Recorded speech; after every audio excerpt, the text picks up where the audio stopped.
আসসালামু আলাইকুম। আমরা আজকে ভাত নিয়ে পাকিস্তানি পেশোয়ারি ভুজ রান্না করব। আপনারা দেখতে থাকেন।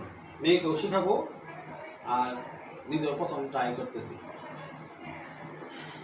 এইখানে 1 কেজি গরুর মাংস, তার থেকে কিছু বেশি হবে, ভালো করে ধুয়ে লবণ দিয়ে মাখিয়ে রেখেছি।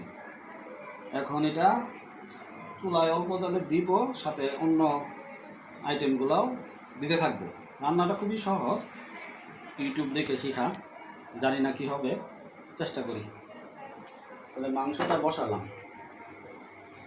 মাংসটার মধ্যে প্রথমে দিয়ে দিব ঘি। এই রান্নাটা সম্পূর্ণ ঘিয়ে হবে, তেল হবে না, মশলাও বেশি না, আর ঘিয়ের পরিমাণটাও একটু বেশি হবে। মেজমা শিখে রাখো, পরে তুমি কিন্তু রান্না করে খাওয়াবে, ঠিক আছে? ঘি দিয়ে দিলাম। ঘিয়ের মধ্যে মাংসটা অল্প সময় একটু ভাজবো।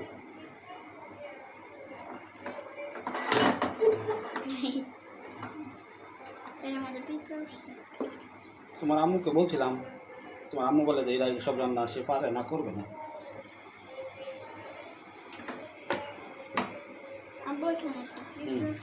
আগে ঘিয়ের মধ্যে মাংসটা একটু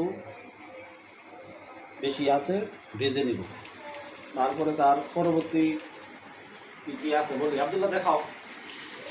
আস্ত আলু 5টা 6টা, পেঁয়াজ আছে 5টা, টমেটো, কাঁচামরিচ, রসুন, আদা, লবণ অল্প দিয়ে মাখাইছি, আবার পরে লবণ দিব, সাথে যাবে শুধু এই গোলমরিচ। আর যে গরম পানি এখানে ফুটায় গরম পানি রাখছি, এটা পরে দিব পরিমাণ মতো।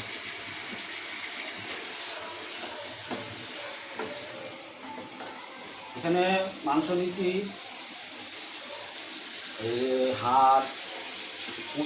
হাড় চর্বি সহ, কারণ এই মাংসটাতে সবাই বলে হাড় চর্বি লাগবে বেশি, তাহলে মাংস স্বাদ বেশি আসবে। এখন এটা ভাইরাল রান্না, সবাই কম বেশি রান্না করতেছে, ট্রাই করতেছে, খাওয়া দাওয়া করতেছে, ভালোই বলতেছে। আমি দেখি আমার হাতে কেমন হয়। যদি ভালো হয় পরবর্তীতে আরও বেশি করে রান্না করে সবাইকে দাওয়াত দিব। এখন আগে নিজেরা ট্রাই করি। মেরিমা, তুমি একটা মুড়া নিয়ে দাঁড়াও, তাহলে তো দেখতে পারবা। একটু বাদা বাদা হবে, তারপরে অন্য পানি দিয়ে মশলা এই আইটেমগুলো দিয়া কষ করে দেব। শুরু। অফ ক্যামেরায় মাংসটাকে 15-20 মিনিটের মধ্যে একটু ভেজে নিলাম। এখন মাংস থেকে পানি ছাড়ছে, এখন বাকি আইটেমগুলো দিয়া গরম পানি দিয়ে দিব। বাকি আইটেমগুলো হইলেও আমার মেয়ে আমাকে একটা একটা করে দিবে। আচ্ছা, প্রথমে আমরা দিয়ে দিলাম টমেটো। সাবধানে করতে হবে একটু, কারণ চুলা আগুন জ্বলতেছে। আলু, বড় বড় আলু, মাঝারি সাইজে, এইগুলো নাকি পেশোয়ারি গোশতের স্বাদ বাড়ায়, এই জন্য আলুর পরিমাণটা বেশি দিলাম। তাছাড়া ছেলে মেয়ে আমি সবাই একটু আলু পছন্দও করি।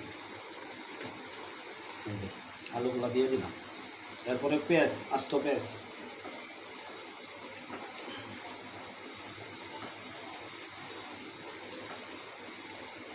আস্ত পেঁয়াজ দিয়ে দিলাম 6টা। রসুন আস্ত ভালো করে পরিষ্কার করে উপরের ছালটা ফেলে দিই।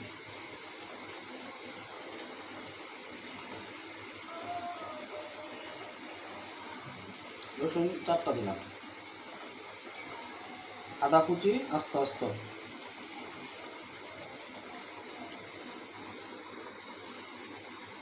আস্ত আস্ত আদা কুচি।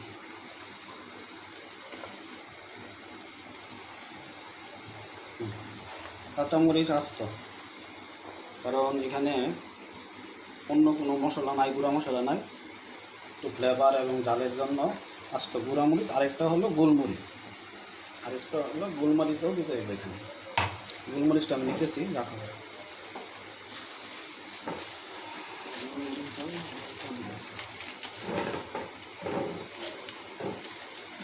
গোলমরিচও একটু বেশি দিতে হবে। এখানে এই মশলার ফ্লেভারটাই মাংসটাকে স্বাদ করে।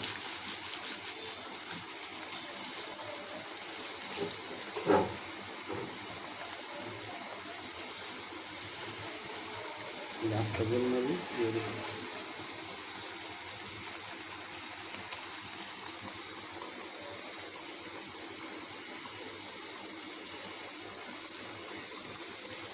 মেরিমা, লবণের কৌটাটা দাও।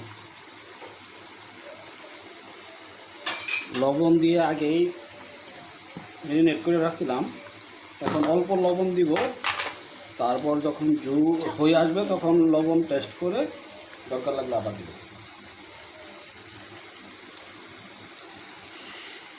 শরত আব্দুল হাত দেবো, লবণের কৌটা রাখবো।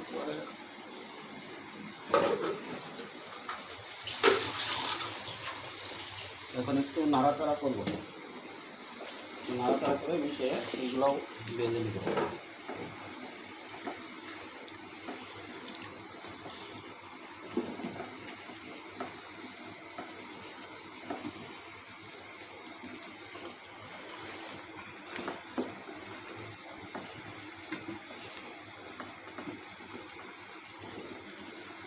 এইগুলো একটু ঘিয়ের মধ্যে ভাজা হোক, একটু সিদ্ধ হোক, তারপরে গরম পানি দিব।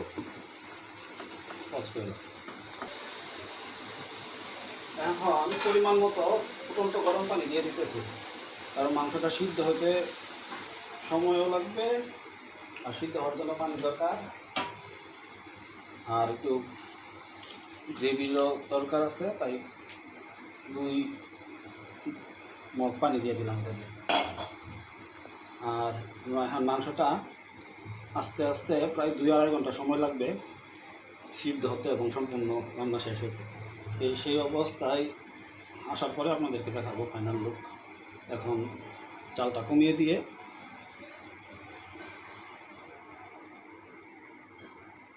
চালটা কমিয়ে দিয়ে 2-2.5 ঘন্টা অপেক্ষা করব। এর মধ্যে আর কিছু দেওয়ারও নাই, লবণ টেস্ট করবো শেষে। লবণ টেস্ট করার পরে যদি লবণ প্রয়োজন মনে করি আর একটু লবণ দিব। আর এখন মাংসটা আস্তে আস্তে কুক হবে, এর মধ্যে আর ঢাকনা তুলবো না, রান্না হতে থাকবে। রেখে দিলাম।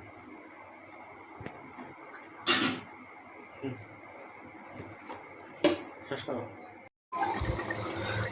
এটাই হলো তরকারির ফাইনাল লুক। ঝোলটা ঘাড়ও হয়ে আসছে, ঘন হয়ে আসছে। এখন আর বেশিক্ষণ জাল দিব না, এভাবেই রেখে দেব।